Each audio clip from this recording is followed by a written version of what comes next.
Cette conférence de presse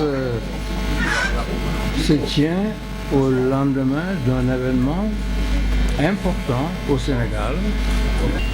Certains d'entre vous s'étonnent que nous n'ayons pas réagi depuis. L'explication est simple. Nous n'avons pas voulu nous fonder sur des rumeurs ou des on-dit pour prononcer un avis. Nous avons préféré attendre les résultats officiels pour nous prononcer sur tous les aspects. Cela a été fait.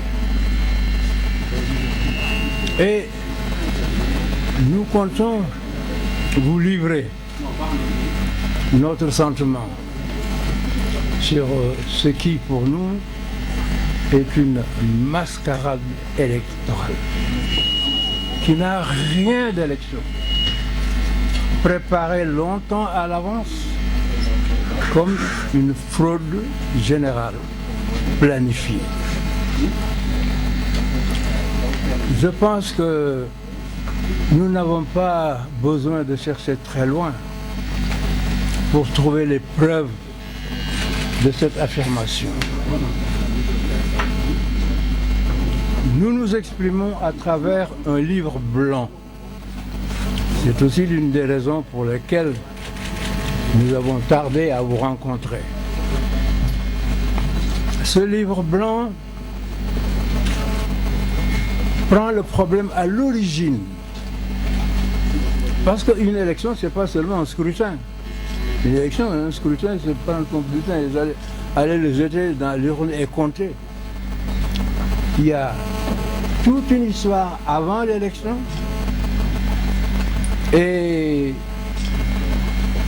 Pardon? Ah oui. Alors, donc avant l'élection et ensuite, nous devons nous prononcer sur l'avenir. C'est pourquoi nous avons écrit ce livre blanc. Ce livre blanc est un travail collégial.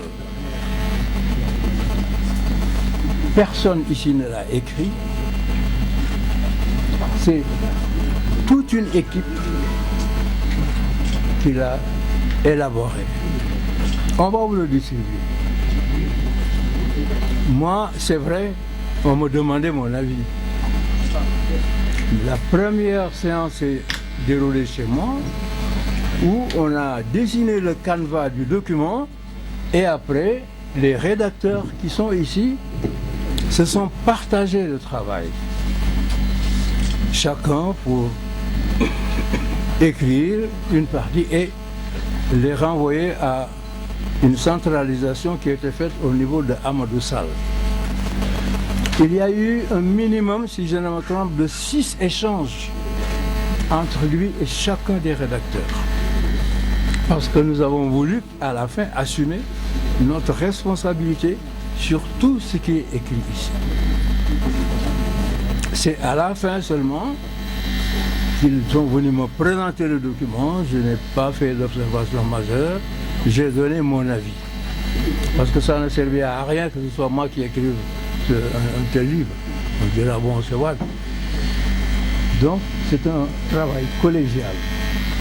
Et c'est pourquoi cette conférence de presse va prendre une allure qui n'est pas habituelle. Après mon introduction, je vais donner la parole à chacun des auteurs pour vous exprimer son sentiment sur l'événement dont je viens de parler. Je voudrais vous dire seulement en ce qui me concerne, je suis revenu au Sénégal soutenir mon parti d'abord et ensuite soutenir là où les deux coalitions qui se sont mis en rapport avec mon parti. Et je suis venu au Sénégal, j'ai été appelé par mon parti qui m'a demandé de venir le soutenir pendant les élections législatives. C'est comme ça que cela s'est passé. Ce n'est pas de moi-même que je suis venu, non. Bien qu'étant secrétaire général statutaire du PDS, j'aurais pu ne pas venir sur le terrain. J'ai estimé qu'il était de mon devoir de venir soutenir mon parti ou ma coalition, ou la coalition dans laquelle mon parti est membre. C'est ce que j'ai fait. C'est ce que j'ai fait pendant 20 jours.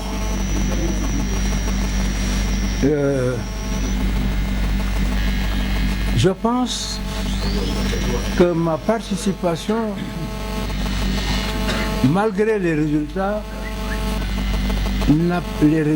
stricto sensu, n'a pas été inutile.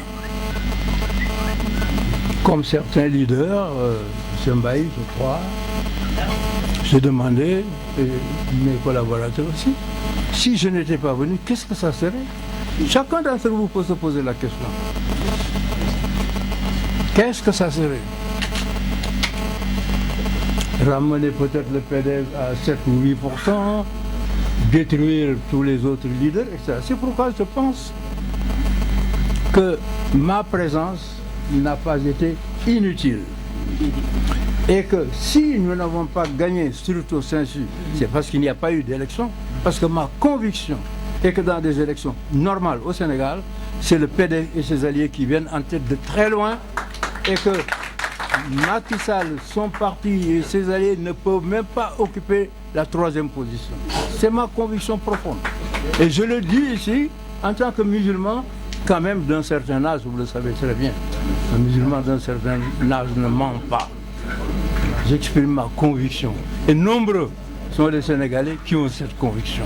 Parce que, vraiment, il faut une dose d'imagination pour dire que ce qui s'est passé, c'est des élections. Nous allons vous démontrer que ça ne peut pas s'appeler élection. Et nous avons voulu prendre notre responsabilité en écrivant un livre sur lequel vous pouvez répondre maintenant ou après. Si quelqu'un veut écrire, il peut écrire. Et là, nous avons résumé le mieux possible, au maximum, pour ne pas faire un grand volume où on me donne tous les détails absolument insuffisants. Tout ce qui est écrit ici peut être prouvé. Nous avons une annexe très longue dans laquelle nous citons les documents, mais nous avons tous les documents qui sont ici énoncés. Parce que ce que nous voulons, c'est une véritable information des journalistes. Vous savez que cette campagne électorale m'a amené à réfléchir sur le sort et le statut du journaliste sénégalais. Quand j'ai vu ces journalistes qui m'accompagnaient courir sous la chaleur, prendre des risques réels en montant sur une voiture pour me filmer ou pour photographier, et que j'invitais d'ailleurs à descendre en disant il ne faut pas faire ça. Je me suis dit, ces journalistes, ils valent ceux qui meurent en Afghanistan ou dans les combats de la Syrie ou d'ailleurs. Vous savez que je ne vous flatte pas. Pourquoi est-ce que je vous flatterai? Pour que vous disiez de belles choses sur moi. Ça ne m'intéresse pas. Vous le savez bien. Au point où j'en suis, qu'on dise de bonnes choses ou de mal. D'ailleurs, je ne lis pas les journaux, ou presque. Je vous le dis. Hein? Et je n'en suis plus là. S'il y a une appréciation sur moi, elle a été faite certainement par les Sénégalais ou par les Africains. Donc je ne cherche pas à me concilier une plume quelconque. Évidemment, ça m'intéresse de savoir ce que pensent les uns et les autres. Mais si je vous dis ça, parce que franchement, je l'ai éprouvé. Et je disais, appelé Madi Kenya ou quelqu'un de celui me dit à ce journaliste de descendre de la voiture. Était là sur une voiture qui roule en train de filmer. Moi, je n'ai jamais vu ça. Hein. J'ai vu beaucoup de choses à travers le monde. J'ai vu beaucoup de journalistes. Mais ceux-là, tous les risques qu'ils ont pris, me paraissent devoir être soulignés.